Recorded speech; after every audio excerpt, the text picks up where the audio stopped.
Remember this guy? This piece of human feces?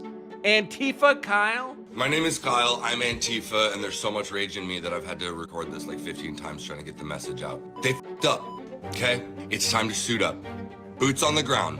Show up, ready to go, okay? Not talking about peaceful protests anymore. We're not talking about having polite conversations anymore. I am talking specifically to my followers. This is everything I have talked about, and this is exactly what I said was gonna happen. This is exactly what I said was gonna come when we didn't go and march on Whipple with guns. Sorry, but welcome to America 2026, where Second Amendment is the only thing that's gonna keep you protected from literal Nazi gunmen that are killing innocent people in the street with impunity.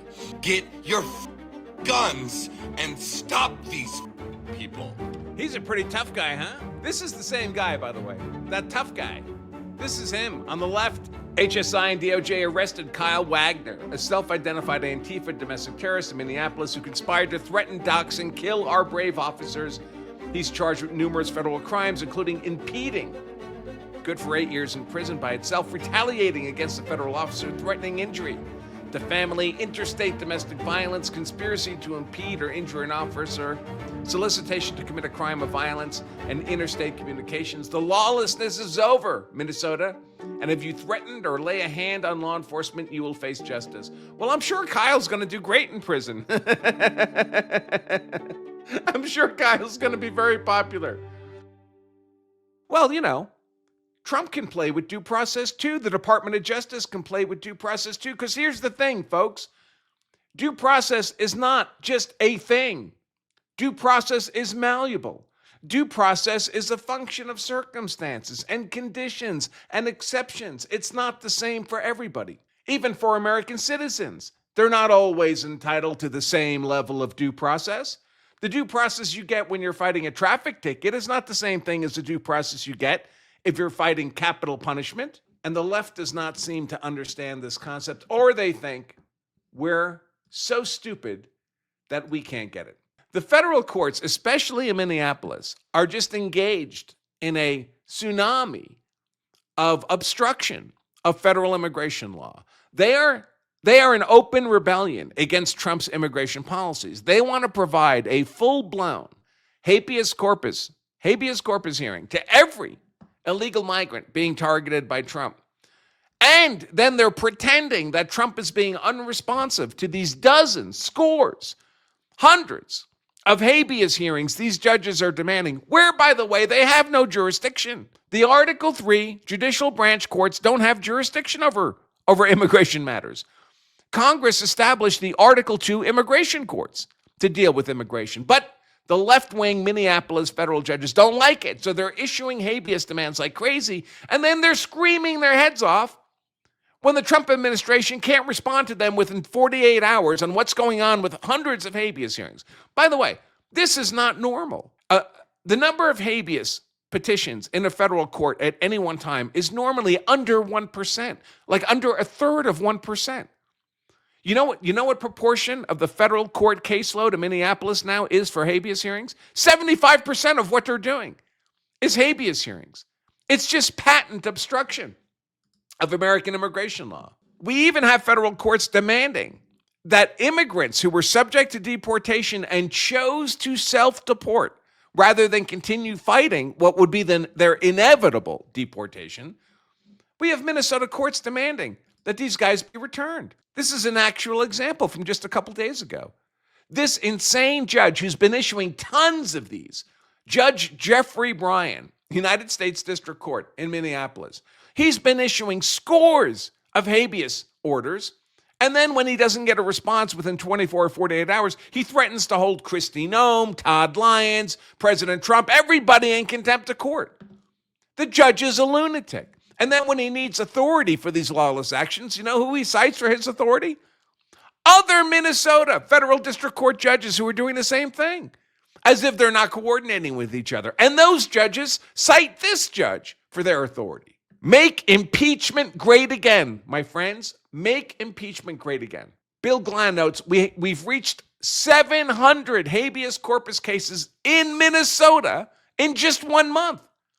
That's one filed for every hour of every day. Every day. We have the entire judicial branch of government in Minnesota working on behalf of illegal aliens and doing nothing else. Nothing else is happening. But it's not working. It's all pointless. It's all shoveling against the tide. Because if you look at the actual numbers, it's true. There's been roughly 700 habeas filings, one for every hour of the day in a month. But there's been 750,000 deportations. So all this habeas nonsense, the complete clogging up of the federal judiciary with these habeas appeals, it's less than 0.1% of the people who are actually getting deported. And he says the administration is fine with this ratio, and I don't see why they wouldn't be. And of course, the legacy media just keeps lying and lying and lying. If the progressive fascist legacy media did not have lies to tell, they would have nothing to say at all. Look at this heartbreaking story. This is from the New York Times, I believe. It might be the LA Times. Let me see if it says here. New York Times. The long goodbye. A California couple self-deports to Mexico. Enrique Castellanos and his wife, Maria Elena Hernandez, raised a family in California, but they were undocumented immigrants. In other words, they've been living as illegal invaders in my nation long enough to raise a family. That means decades. And after President Trump's crackdown began, they decided to return to Mexico, with all the money they earned in America. And did they earn that money honestly? You may be wondering, were they paying taxes on that money? Oh, they say they were, but I don't know. Color me skeptical, because it's not until you get to paragraph 36 of this New York Times story that you discover they've been living here for decades using an American, well, a legitimate migrant's identity. Look at this. For the wife, for Maria Elena, leaving the United States was a way for her to come clean with God. In other words, to stop her law breaking. For years, the couple said, Enrique had been using another person's identity, a common but illegal. We have to say it's illegal, but it's common, so that's okay. A common but illegal way for undocumented immigrants, illegal invaders, to get the paperwork they need to work in the country. Identity theft. How awesome. By the way, speaking of identity, the Trump administration intends to ask a citizenship question on the 2026 census test in advance of the 2030 census. And that's great news. So they do a test census to kind of validate the census instrument before they do the actual census. This will trigger the court challenges that can be settled now. Last time Trump tried to do this, it was coming up on the new census so fast that they just didn't have time to get it settled on the legal merits. Now we'll get those court challenges out of the way much sooner. A panicked lefty. A panicked lefty. Holy crap, the Trump administration just took a sledgehammer to due process, largely eliminating the Board of Immigration Appeals process and mandating dismissal of all appeals filed after March 9th unless a majority of the Board of Immigration Appeals votes to hear the case. So what Congress has done is taken jurisdiction for immigration matters away from the Article 3, unelected, black-robed, tyrannical, inferior federal district trial court judges. They don't get to handle immigration matters anymore. You wouldn't know it by how they're acting, but Congress, these Article 3 courts do not have infinite universal jurisdiction over all the things despite their conduct. They are creations of Congress. Only the Supreme Court is mandated by Article 3, the judicial branch of our federal government. Then Article 3 says you'll have a Supreme Court and whatever other courts that Congress decides is appropriate. Some of those are the Article 3 district courts. Most of them are the Article 3 district courts. But Congress can also say, listen, there's some subject areas or some personal issues that we're only going to allow specialty courts to address. We have bankruptcy courts, we have patent courts, we have tax courts, we have court of claims courts for contract disputes with the federal government. These are all areas of subject matter jurisdiction that the Article 3 district courts don't have jurisdiction over. And Congress also established an alternative means for dealing with immigration matters. It doesn't go to Article 3 courts at all. It goes to Article 2, executive branch administrative courts, the immigration courts, and then the Board of Immigration Appeals courts for appeals from immigration courts' decisions. And these are far more straightforward, efficient, less time-consuming, and less due process than would be the case if they were in the Article 3 district courts. That's why Congress did this. The Article 3 district courts were bogging down in all these immigration cases. And Congress said, all right, we're not doing this anymore. We're stripping the Article 3 courts of immigration jurisdiction, placing that jurisdiction in Article 2 immigration courts and immigration appeals courts. And now, because due process is contextual and based on circumstances and a bunch of other factors, Trump is tweaking. Just like the federal courts, these unelected, black-robed, tyrannical, inferior district trial courts, especially in Minnesota, like I pointed out, they've been issuing hundreds of habeas corpus orders. Trump says, all right, well, you want to play games with due process? You want to play games with jurisdiction? We can do that too. I'm changing the due process that illegals are entitled to in the Article 2 immigration courts. So automatically dismissing, mandated dismissal of all appeals from final orders of deportation filed after March 9th, unless a majority of the appeals court decides to hear it. So you can't have one radical immigration appeals judge just neutering all the final orders of deportation.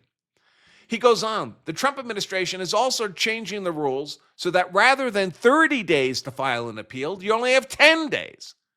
And the appeal, by the way, costs $1,000 filing fee. So now it's 10 days for these illegal migrants to come up with $1,000 and appellate counsel for an appeal the government is almost certainly going to automatically deny, as it should. The goal is clear. Mass deportations over due process. Again, they imagine that everyone's entitled to the due process they would get in a capital punishment case.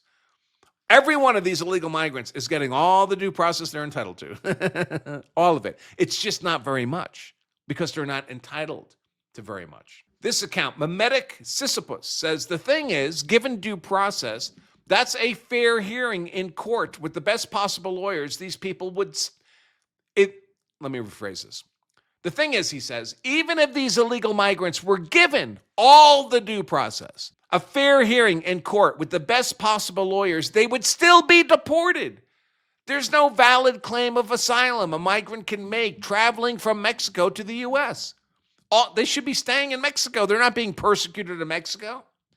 All of these due process concerns are simply a war of attrition, a hope that they can buy enough time, cause enough expense to get someone in office after Trump who will allow them to stay because they fundamentally don't think we should have any immigration law at all.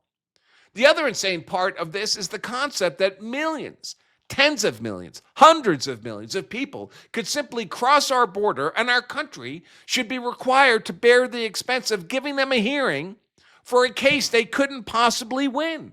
This is the equivalent to a burglar breaking into your home, and before you can throw him out, you have to have a meeting with him and hear his side of the argument. It's madness. It's completely in conflict with any concept of due process of law. Now, a lot of what I'm going to cover here is based on tweets and a Substack by my buddy Bill Shipley, former federal prosecutor, defended almost 100 January 6th protesters as their defense attorney. Very, very smart lawyer, lots of federal law experience, very, very insightful guy. And he's been smashing these liberals moaning about this bullshit due process argument all over X. So remember, this guy said, holy crap, Trump is taking a sledgehammer to due process. And Bill correctly notes, what process is due? All the phrase due process means literally and legally is the process to which you are due. But the process to which you are due depends on the circumstances. He says there are two factual issues here. You entered the U.S. without inspection, meaning you snuck over the border, and you remain in the U.S. without status. You have zero legal privilege to be present in the U.S. Every breath they take, every step they take, Tom Homan is watching you. It's all unlawful. And for the millions of these illegals who have final orders of deportation, like our good friend Abrego Garcia, after 60 or 90 days, I believe it's 90 days, it becomes a crime. It's no longer a civil offense to still be in the United States. He says, 2 factual issues. Did you enter the U.S. without inspection, and are you here without any status? If you are, you're subject to summary deportation. There are no other issues to consider. That's why 99% of these hearings in immigration court are removals. That's why it's virtually guaranteed that if you pay the $1,000 to appeal to the Immigration Appeals Court, they're going to reject it because the facts that are relevant are incontested. Congress intended the process to run by regulation, not by judicial branch. If Congress doesn't like the regulations, they could put immigration matters back in the jurisdiction of the Article III courts. They don't do that. A critical reason, of course, here is a lefty publication. House Speaker Mike Johnson thinks that ICE should be spared the hassle of getting a judicial warrant before forcibly entering private homes. So a judicial warrant is a warrant issued by an Article III judge. An ICE officer has to go to an Article III federal district court judge, or at least a federal magistrate, make an argument for probable cause for arrest, and then the judge has to agree to issue a warrant. You think many of these Minneapolis, Minnesota federal court judges that are issuing hundreds of habeas orders, you think they're going to sign off on arrest warrants? And what if they don't, by the way?